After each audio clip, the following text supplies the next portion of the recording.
good morning, good afternoon, good evening, wherever in the world you might be. It's so great to have you with us here today for Will Work for Food, the New Possibilities Hour. Today is November 30th, 2023. Amazing to think that we're ready to go into we are in the holiday season, the start of it. And today we're so happy to have a very special guest, someone whom I've known for almost 20 years and have seen her give this presentation before. I hope you find it as interesting as I did. I've seen it actually play out in real life as well as on PowerPoints in the sense of the content. I'd like to introduce our speaker today, Arleen Milian. Arleen is the Director of Client Relations and Diversity, Equity, and Inclusion Practice Leader at a Los Angeles based law firm, and she has successfully launched the firm's DE&I initiative, which is her primary area of focus in providing personalized strategic planning and practical solutions to drive cultural transformation in the workplace. I know those are a lot of words, but you'll understand as we get going with the presentation.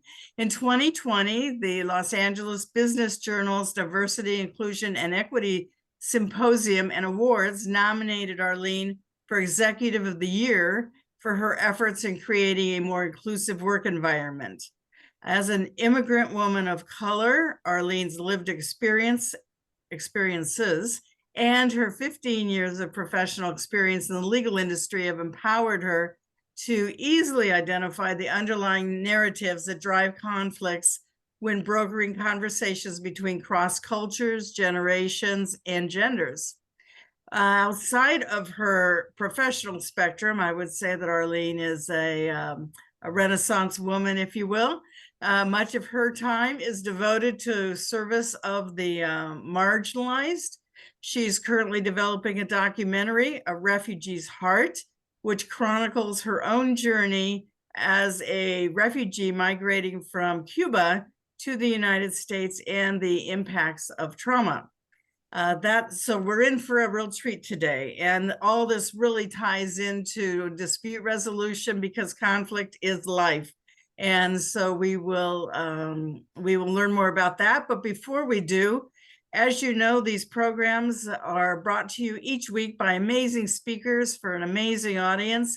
And there is no charge. All we ask is that if you're able, that you donate to a food bank, either of your choice or of the speaker's suggestion. And then if you're so kind to tell us how much it is you've donated, we would be thrilled to add your donation, that number, to our running total of donations about which we've been told. So Natalie, you're doing the honors today. What is our running total as of now? Hi, Jean. Thanks very much for the great intro. We are at $484,215.68. Our audiences have been so generous with their local food banks, and we really appreciate all the efforts you make. And we want to implore you to make a donation of any size during this holiday season. So when you're thinking of where to donate your money, please consider your local food bank. Absolutely. And then if you'd be so kind as to let either Natalie or myself or Jeff Kachavin, my co-moderator, know the amount of the donation, it would really be a pleasure and a thrill to add your donation, no matter how large or small, to our running total, because I'm counting on hitting that $500,000 mark or exceeding it before the end of the year, if at all possible. So thank you for your generosity. So without further ado, I will pass this over to Arleen Milian. She is going to talk to us about when people are peopling, being people, navigating multi-generational dynamics in the modern workplace. And first, Arleen, if you tell us about why you chose the Los Angeles Food Bank, a little bit about the LA Food Bank for our audience, then the floor is yours, and looking forward to your presentation. Thank you. Thank you so much, Jane, for those generous generous compliments. And Jean has played a part in my professional career, for which I'm very grateful. And thank you, Natalie, for all your behind the scenes service and coordinating all the logistics. I appreciate it. And good morning, good afternoon, everyone. I am honored to be here to share my experience in navigating conflicts and conversations with multi-generations at my firm, which I've been with for 15 years, hard to believe. I chose the Los Angeles Food Bank for the simple reason that I am a Los Angeles native, and being an immigrant, my mother depended on government support, and the Los Angeles Food Bank is one of the largest in the country, and it serves millions. And $1 of your donation, provides for 10 meals, and $5 feeds 50 people. And so your dollar goes a long way. And until COVID, I had no idea that a lot of the children, their parents depend on their public school meals in order to feed the children. And that was something that, quite frankly, shocked me, considering that we are in Los Angeles. And so I hope that your generous contributions will be shared today. And thank you so much for allowing me to be part of this, being of service to this food bank. All right, so I'll tell you a little bit about myself. As Jean mentioned, I am an immigrant. My family migrated to the US in 1970 from Cuba. English is my second language. I am a Gen Xer, proud Gen Xer, and a parent to 3 brilliant millennials. And so I will now turn over to, I'm going to share a video that I found to be very helpful. It really is on point with the various descriptions of generations. And then I'll share some stats and my experience with navigating communications amongst the various generations. Give me 1 second. So when people are peopling, I actually repurposed the saying peopling. My pastor recently said, if anyone ever offends you, just remember people are peopling and they're doing the best they know how. And I found it comical. And so I've adopted that when I find myself being not being understood, or someone says something or does something that I find offensive, or that I'm not being understood. It helps me to not react and remind myself, Arleen, people are peopling. And so I thought to use this title for my presentation. And so now I'll share the video and then jump into the stats and the various generations and their communication styles.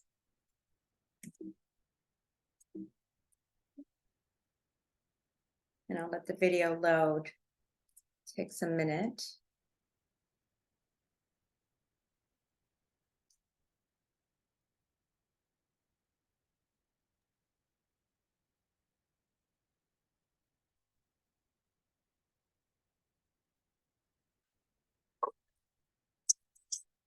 Oh, I did. Oh, I love the camera. Still do.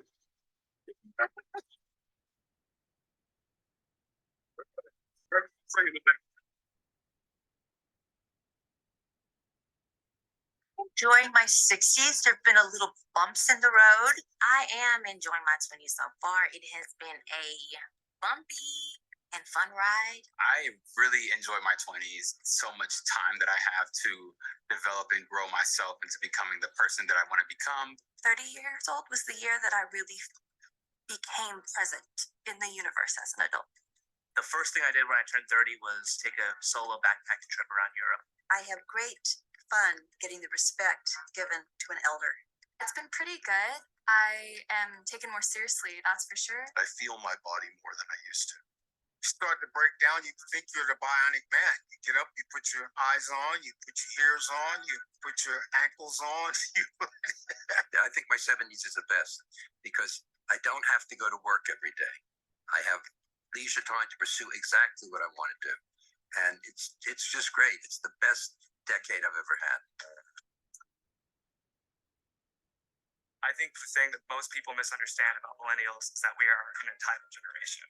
I mean, I would say that we're not. I feel like this is the era of like self-identification, self-love, self-care. The economy is not what it was back when boomers were around. So they have this misconception that, oh, we're not working hard enough because we don't all have homes. When you say millennials, I think it's annoying. I think millennials are kind of annoying because they're me 20 years ago. They don't own a house and they're not married. And they seem to have a lot of debt. A lot of my friends are working 2-3 jobs to pay for rent, and they're still living with roommates. I think of them as being very self-reliant, very energetic. They are definitely tuned into computers, and cell phones, and laptops. They look at millennials and think, oh, you know, everything came easy to you. You don't understand hard work. I think my generation is filled with some of the hardest working people like in history. Just because the work has changed doesn't mean that we are not hard workers. We seem to not be so much part of the equation, and yet we tend to own most of the businesses. Most people misunderstand Generation X as angry. And I don't think we're angry. I think that we're defiant. We weren't angry about anything that happened in the 80s. We just don't want to be like that. Young people believe once you made, You assume a lot. You look at me and think, oh, she's Mary Poppins. You don't know that I come from, Englewood. Snoop Dogg is my favorite artist, and, So I think you're pigeonholed. They think that we are not able to do anything. We're not able to take care of ourselves. And they're always surprised when they see that the opposite is true. I would go back to my 30s. I loved how I felt in my 30s. I loved how I looked in my 30s. I just wish my mindset was a little different because you're worried about so many things that aren't. You look back and you go, really? My college years in my 20s because one, it was so much fun, but number two, I made a lot of mistakes, a lot of things that I think I probably would have done differently. But at the same point in time, I can't regret it because I had a lot of fun and I learned a lot. well, I was pretty stupid when I was younger, so I mean, if I could go back then and knew what I know now, then I would go back to like 15. I would definitely choose 15 years old. I had just joined the dance team and I was like making more friends. I had a cute boy that I liked, and I was just coming into myself as like a young adult. 15. I went to a special high school in New York for science, and I ended up, strangely enough, winning the New York City Science Fair through doing a film of the dissection, a technicolor film, the dissection of a giant poisonous toad. I mean, isn't that bizarre? And all the judges came by and they said, this is the grossest thing we've ever seen. And they remembered it. And they said, okay, you got the prize. I would go to 32. And I think that's because the youth element is fading and you're moving really into adulthood. But a lot of the heaviness of adulthood hasn't come in. Like a small child, like 4 or 5 years old, you don't have the self-doubt. You don't have a voice inside your head like, oh, this is not practical or this is not worthwhile. Like, you just do what makes you happy. If that's running and jumping off the couch, or if that's like running out in the rain without your shoes on, like whatever happens in the moment just happens. And when you're that age, you're just spontaneous. You're just living life to live life. So I would love to do that. Come on, right?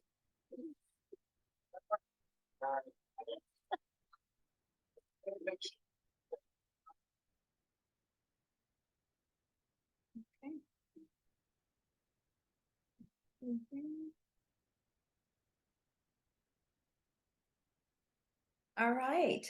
If you could put in the chat, I would love to see what generation you're in, and also the age that maybe you're happy with this age. I know I am. What age would you love to, or do you remember as a fun age that's memorable? And I would love to see what are the generations that you're from in the chat. Okay, while you're doing that, all right, so let's jump into the statistics here. And these statistics are from a study from Purdue University. And for the first time in history, we have 5 generations of workers in the workforce. And so, of course, with it being 5 generations, we have 5 different forms of communication and what motivates certain generations, which impacts the communication of people when people are peopling. I know for me as a Gen Xer, there are certain forms of communication that I find helpful, and there's certain forms of communication that can be triggering. And so as one of the people in the video said, I mean, Gen X, we have 33%. That's pretty high. And I like to call Gen Xers as a middle child that tries to be the peacemaker in the family where everyone's arguing. And so that's what I find myself. I think it's a great place for me to be in terms of helping others, assisting others at my firm to navigate communications, which I'll jump into.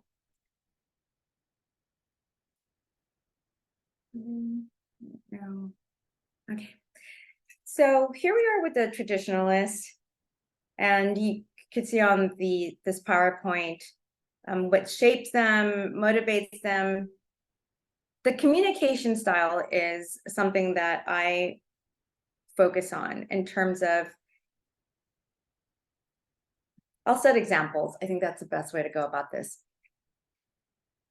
So when I onboard millennials, I share with them my suggestions and my experience on the various communication styles that have helped me navigate conversations throughout the last 15 years at the firm.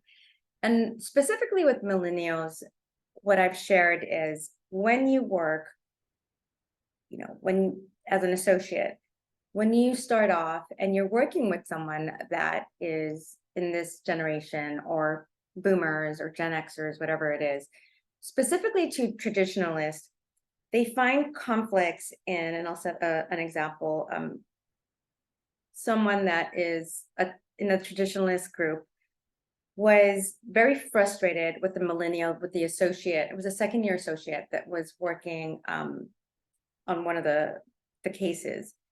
And the millennial that I have a relationship with, she felt safe to reach out to me, and she's like, I don't know what to do. I really respect what he's done in his career, but I don't like working with him. He's very disrespectful in his communication. And I reached out to the attorney and I said, how can I help?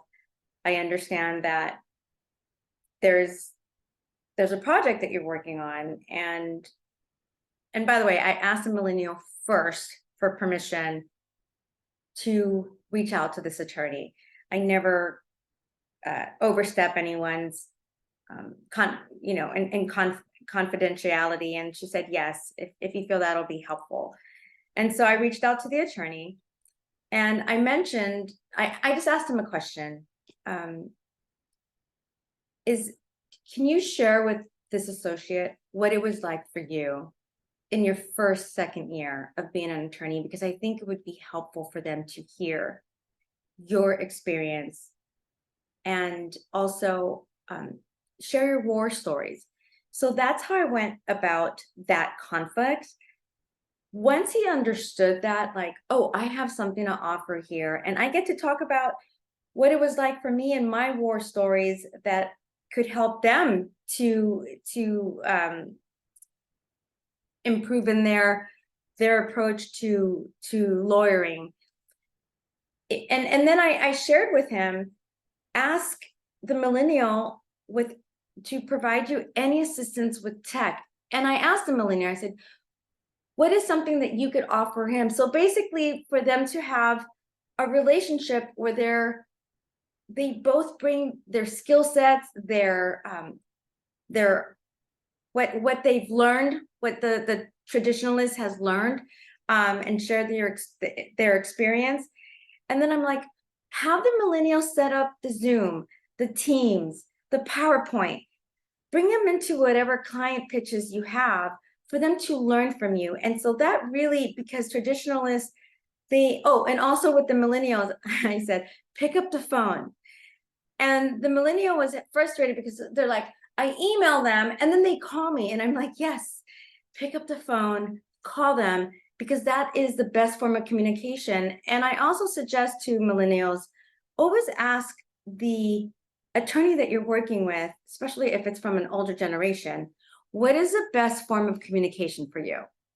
And so that is something that has one of the instances that I helped with the conflict that was going on. And by the way, the traditionalist and the millennial have an amazing relationship these days. And that I find it interesting that at one point they had this conflict, but once they were able to see the strengths in each other, the conflict was addressed, and now it's one of his favorite associates to work on. I understand.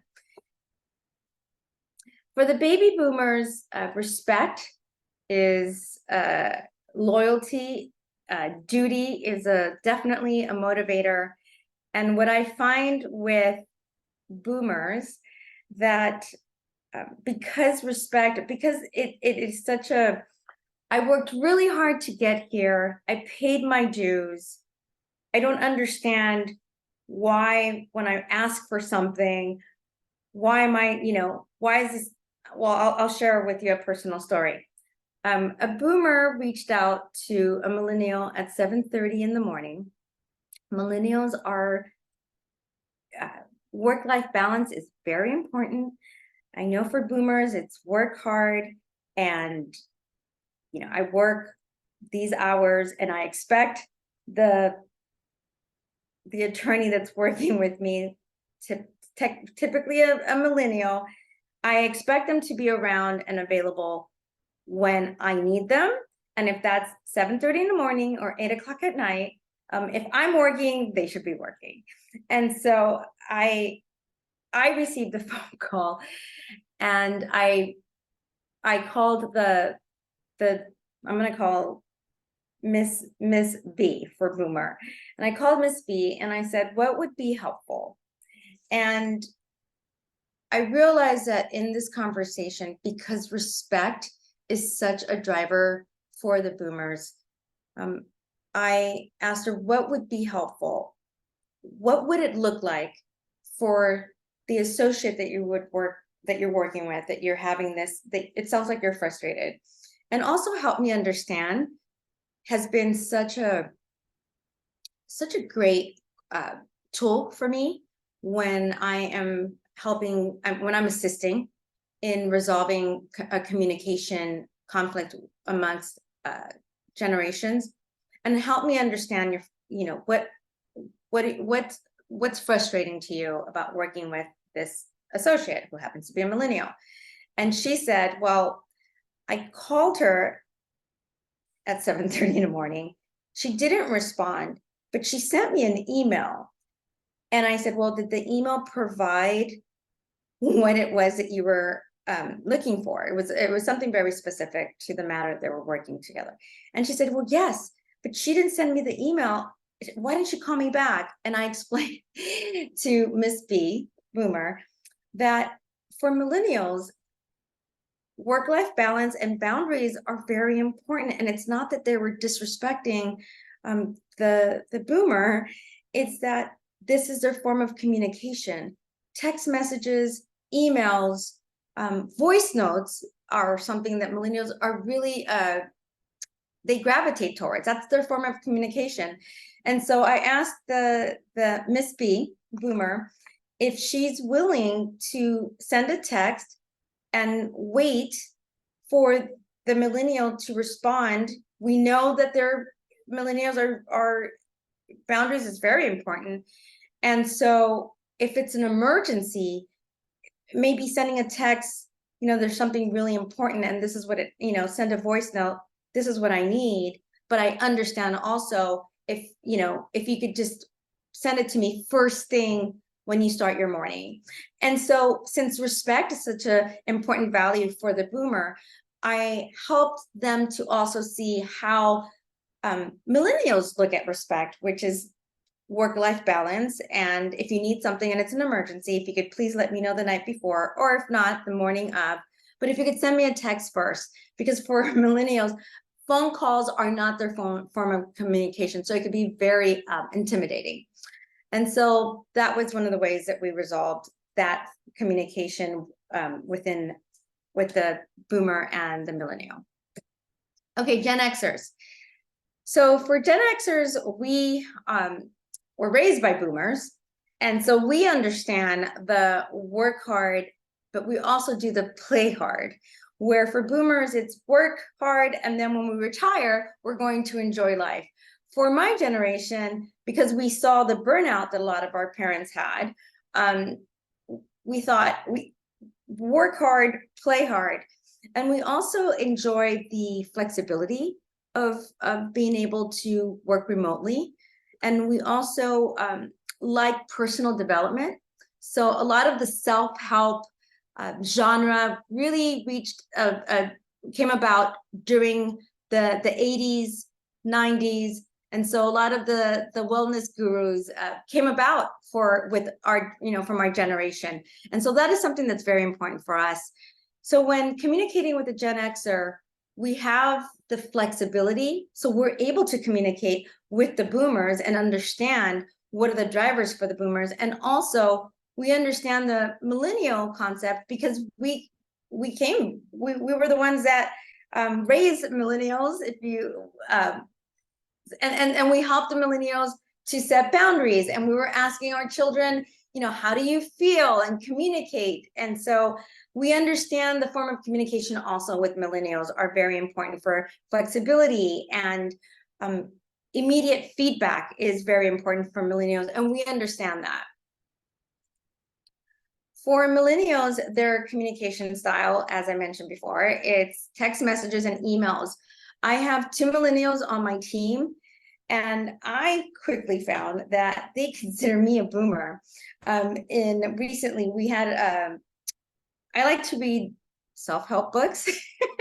And so once a month, what we do is we read a book, and once a month we get together and we discuss a chapter and what resonated for each of us. And during the course of the conversation, I noticed, and we have it on Zoom, I noticed one of my colleagues on our team, she wasn't enjoying the book. And I said, what's coming up for you? It sounds like every time we have this conversation, when we're discussing this book, you don't seem like you're really receiving it well. What is it about this book? And she said, I find this author to be she said, toxic positivity and an ableist. And I won't even get into the weeds of that. Look it up, toxic positivity and an ableist. Well, I soon realized that as a Gen Xer, what the millennial looks at toxic positivity is actually something that I feel that in my generation, especially being an immigrant, the glass is half full. I'm so grateful to be in this country. I'm so grateful for the work that I do. And so they see me as someone that can be toxic positive because I'm always like, we can do it. And so ableism is something else that I never took into account. And so, like I said, I won't go into the weeds of that. You could email me afterwards. We could have a separate conversation offline. But I didn't realize that was even something that was triggering them. So I said, you know what, let's read another book. You guys pick the book. And I said in the meeting, I'm like, oh my gosh, am I a boomer? And they send me a reel, because that's another way that we communicate. We're not doing so much email, believe it or not. they text me and they say, I'm going to send you an email, or they send me an email and then they'll send me a voice note about the email, which gives me more context, and I really appreciate it. And so now I've been using voice notes with them, but I've been using it with my Gen Xer friends, and they said, so why are you using these voice notes? Just call me. And I'm like, I know, I've gotten used to using these voice notes, which by the way, I really appreciate, because I feel like it doesn't interrupt someone's day by me calling them, and it just gets to the point, and then I leave the note.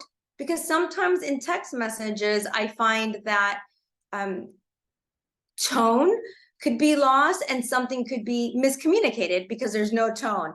So it's something that the millennials have taught me that is a very helpful tool when you want to communicate something, but it might be misconstrued incorrectly because there's lack of tone in text.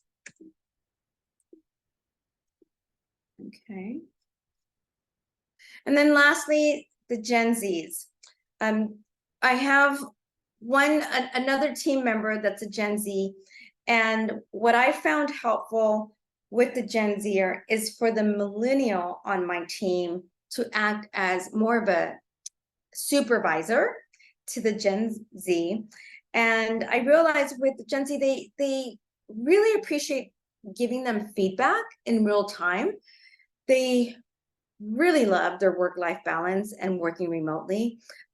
This team member came on board in 21, so they have only worked remotely. And there was talks about us going back to the firm, and we were on Zoom, and I saw her face just transfigure, and she goes, "Oh my gosh, I don't know if I want to do that." And I said, we're not doing that yet. But for the Gen Zer, I said, you know, we might not, but I just saw their panic of ever having to drive into the office. And so I know with the Gen Zer, they like to work with millennial managers, definitely use, particularly with that team member, they're the ones that are texting me and using the voice notes. And so I know that prior to me calling them about something, because that's almost feels like, oh my gosh, I'm getting a call from my parent. That means, you know, I did something wrong. So I know to text them or send them a voice note prior to a call and say, hey, when you get a chance, give me a call. I have a question about the email. And so that I found has been very helpful. A conflict that recently came up with the Gen Zer is an attorney called them, and the Gen Zer called me and said, I don't understand why this attorney called me. I already sent them the email with what they were requesting. And I said, okay. I said, what is intimidating, or what's coming up for you? And with Gen Zers and millennials, I also ask that question, what's coming up for you? And when I asked them that question and they are able to share with me what's coming up for them, it really helps de-escalate the anxiety of just of someone calling them. And definitely it's usually what triggers them the most is if a traditionalist or a boomer contacts them. It's not so much other associates, that is more in their peer age. The PowerPoint goes. Are there any questions so far, or any comments that anyone has in regards to what I've shared so far?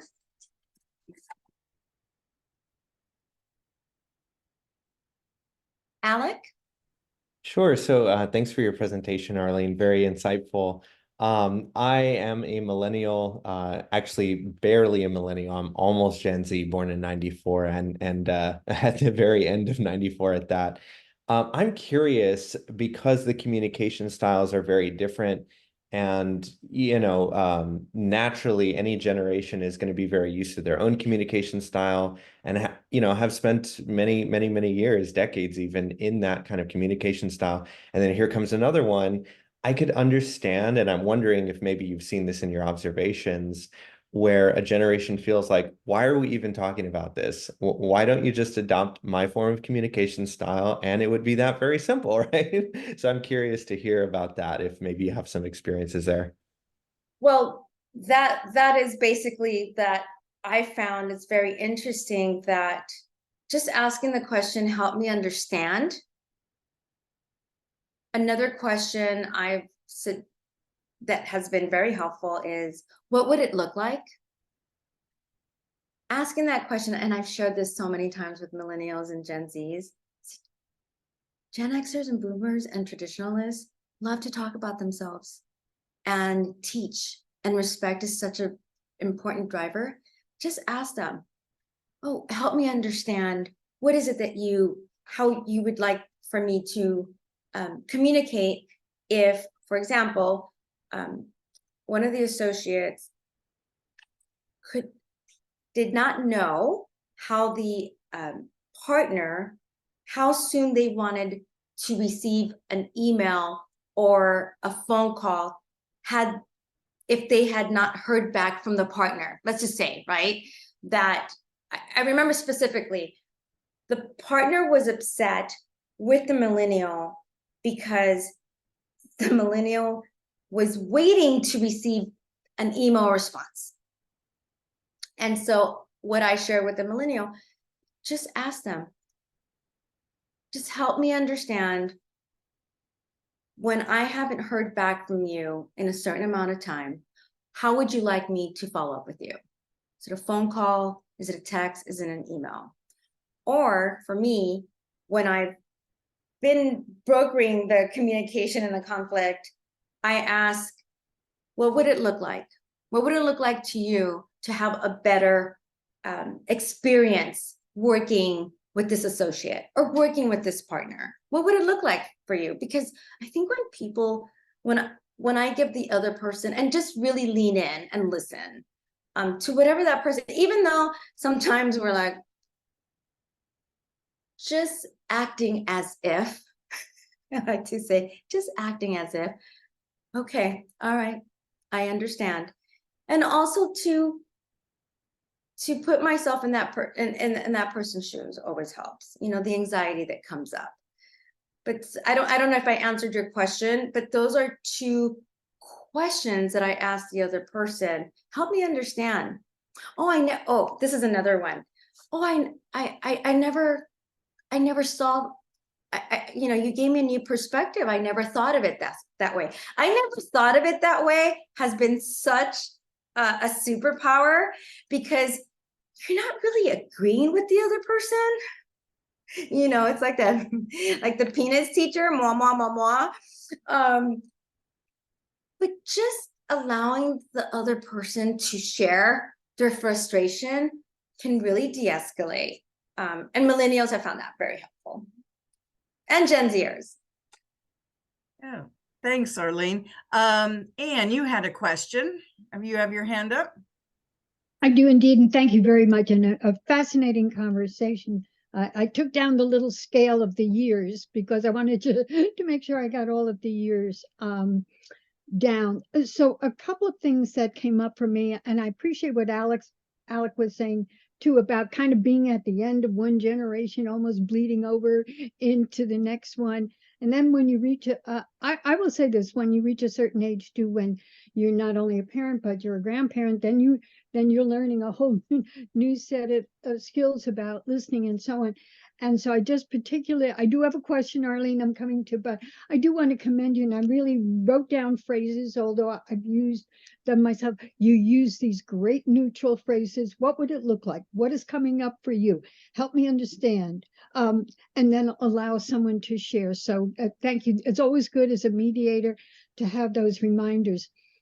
So one of the things is, and again, I'm not, I'm just mentioning, I've never been into watching a series, show and so on, but I have watched Suits recently. Everybody knows it's about, you know, it's about a law firm and so on. And there's some interesting things come up, like somebody genuinely didn't get someone's text. And so the person reacted to that person who didn't get the text as though he had received it. and there's a lot of issues of disrespect and lack of communication. So I was wondering two things. In your work, Arleen, do you find some differences also within the generations, and probably not surprising, issues of gender or LGBTQ or race, color, nationality, and so on? And then I'll just throw this in about communication. I was thinking a lot of it could be addressed, especially you said some group thinks they should have formal training. If there is kind of a short, not a 50-page, but a short manual about communication. Here's how it works. You get an email, you respond to it, you get a text, respond as quickly as you can, get a voicemail, respond. But I think you raise a good point about telling somebody who is trying to reach to another person, you're not summoning them, so alleviate concerns. Always try to be keeping concerns down. So I apologize, Arleen, but I just wanted to really commend you on the way of communication. Thank you, Erin. So, just so that I'm clear, is there anything that you're asking me, or you were just sharing your thoughts? And by the way, Anne, I could send you the PowerPoint so that you could see the statistics. I love that. Yeah, my two questions were, do you find within the work in terms of generation, do you also find Yes, issues on race, Yes. gender? Absolutely. And that could be a whole other presentation, which I'll be happy to come back and share. But absolutely, as a woman, an immigrant, there's definitely an experience that I bring to the table that I could get triggered by, just by those two different experiences of the generation. I'm an immigrant and a woman, so there are certain experiences that impacts the way I see myself and the world, where a colleague that it is a white male that comes from privilege, we have two different experiences. And it's not that he's wrong and I'm right, or I'm wrong and he's right. It's just we bring different experiences. And so, like I said, that's a whole other presentation. And I talk about that. I discuss that a lot with various conflicts that I have, because it does play a part. And I would say that Alec would probably say that as well. If you're just millennial, and whatever culture you were raised in has an impact on communication as well. So, but thank you so much. And like I said, I could have a whole other presentation, but yes, those are other layers that have impact on our communication and how we hear things and what triggers us. Arleen, is there a conflict you might like to share that was not resolved, or how you would have handled something differently? There are probably many. Don't we all have that, of course. Probably many. I would say I like to call it the rearview mirror perspective, right?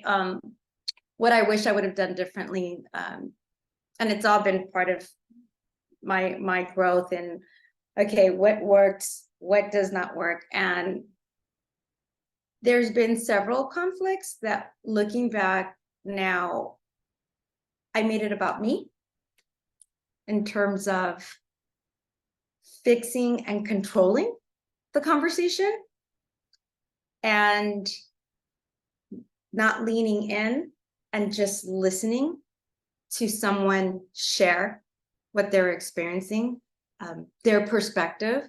I stopped asking the questions because I was already drafting the response in my mind, because I wanted a certain outcome. And I noticed that every time I thought that I was responsible to fix, then I start going into controlling, then I start mapping out the chess game, and it's always blown up. I have enough evidence in that file of why a conflict escalated versus de-escalated.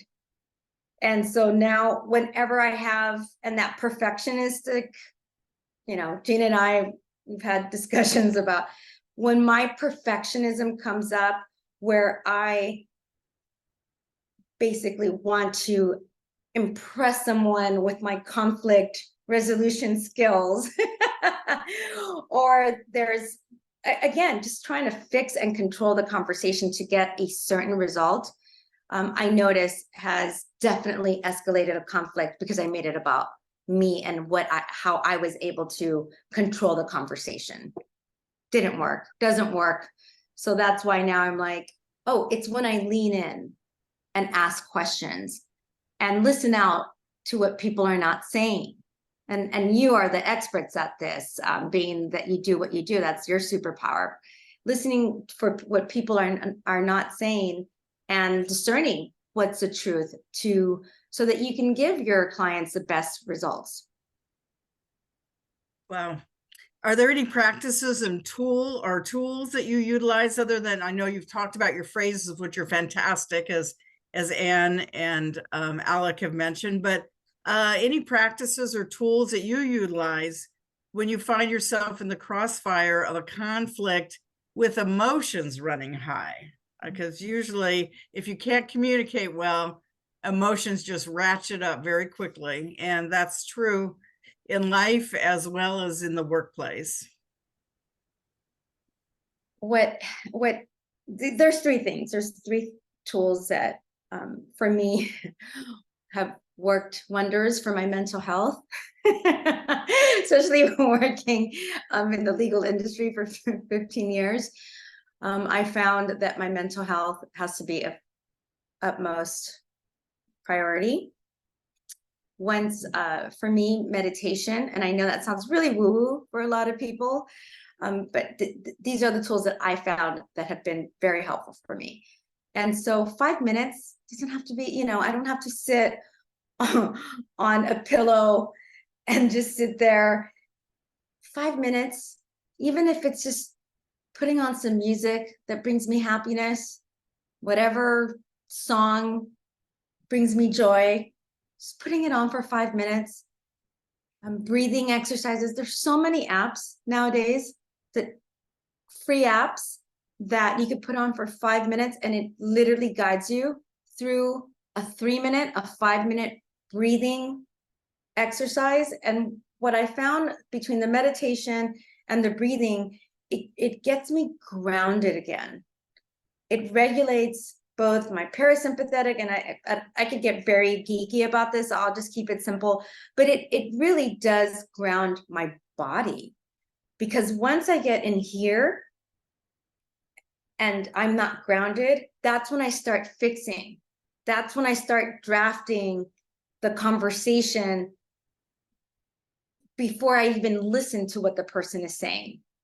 And so meditating, breathing exercises, journaling, literally I call it the brain dump, where I write down everything on a piece of paper that I want to tell that person, but like my daughter says, inside voice, inside voice.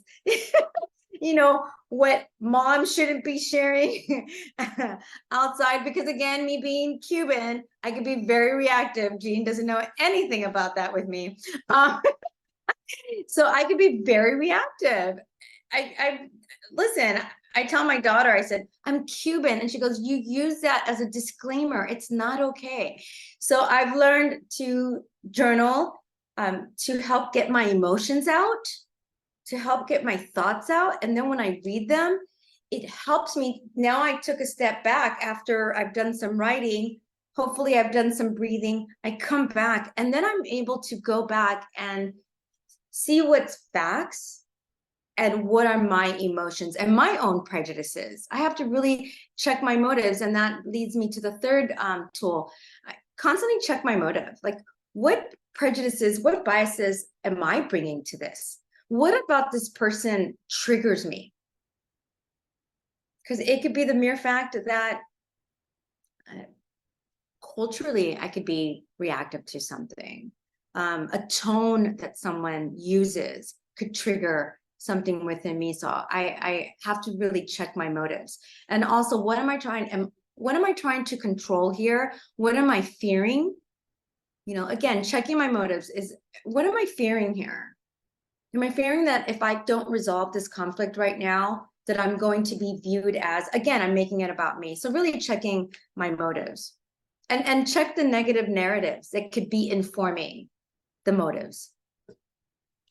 That's fascinating. And I think in employment litigation and mediations for employment matters, or anything where it's personal, although every business dispute is personal to those involved, clearly. So, you know, I think that those are definitely things that, as mediators, for example, we have to expect that the participants, the parties, are probably feeling and thinking, especially if there have been conflicts between the people involved. Well, there have been, or they wouldn't be there, right?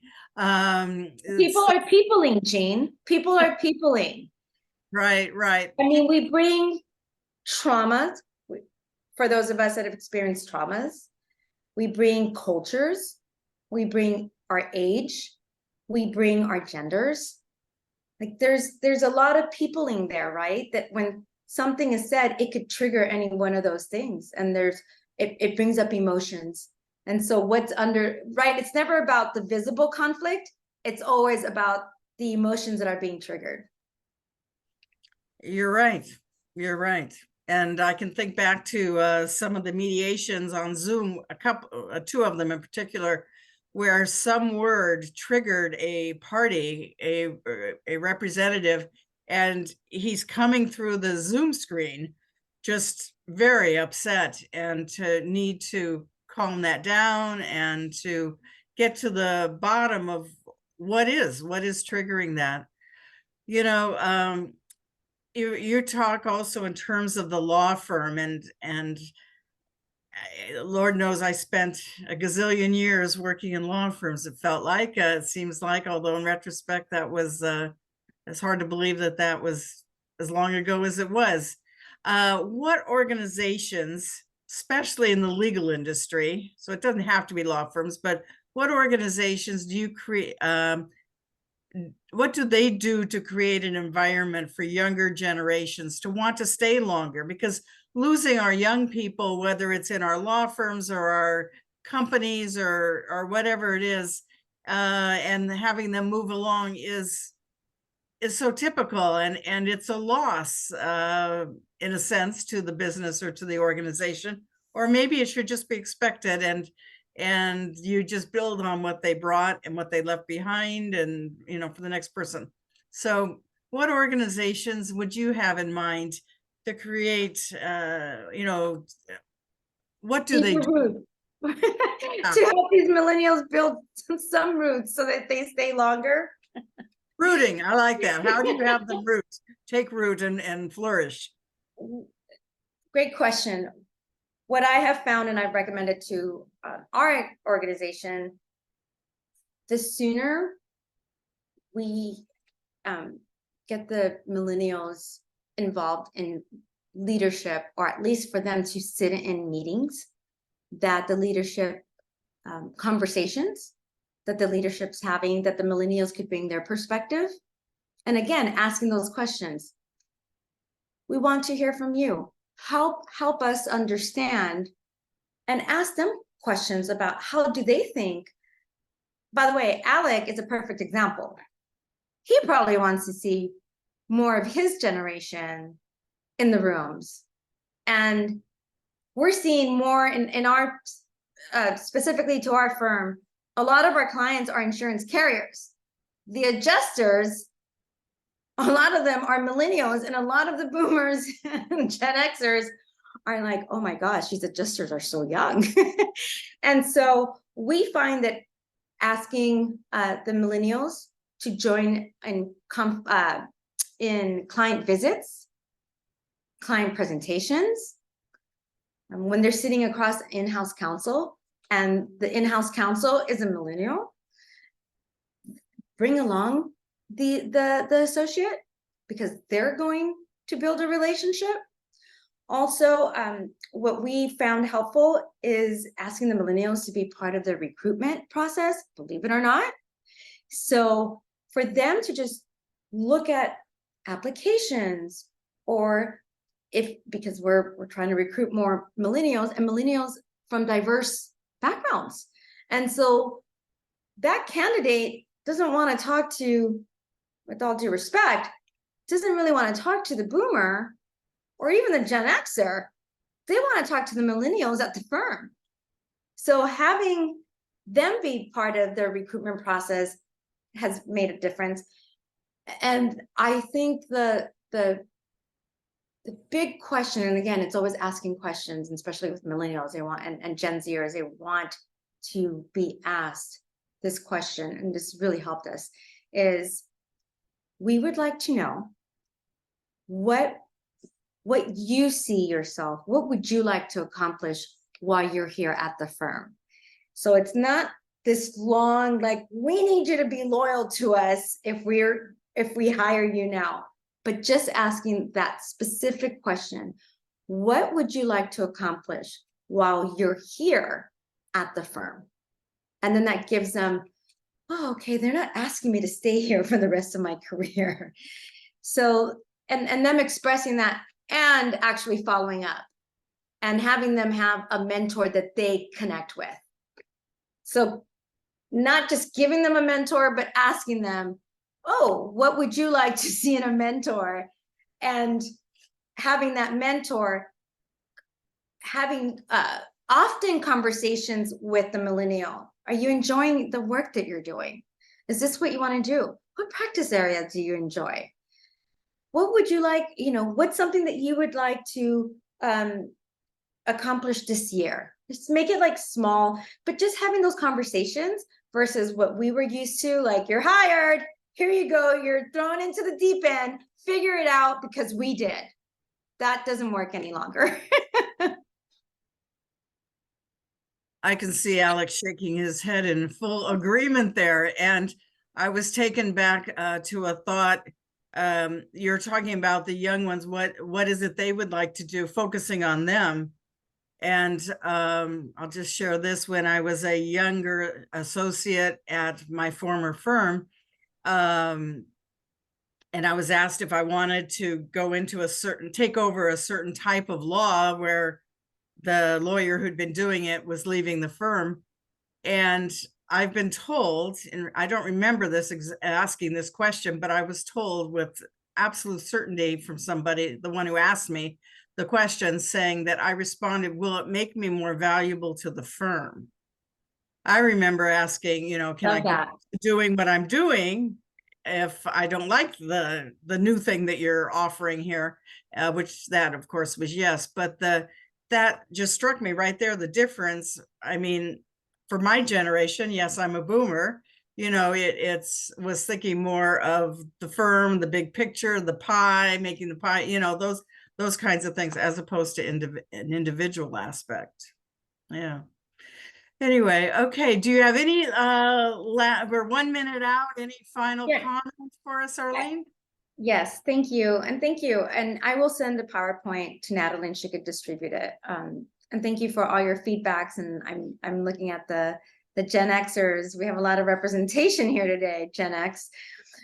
There is a quote that I read by Stephen Covey. In Stephen Covey's book, The 7 Habits of Highly Effective People, he states that it's critical to seek first to understand, then to be understood, which, by the way, it's from the St. Francis prayer.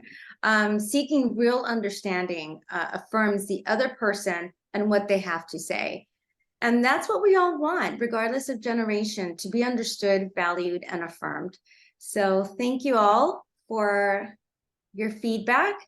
And I hope you have a great rest of we're almost done in the week, and all the best to you in the new year.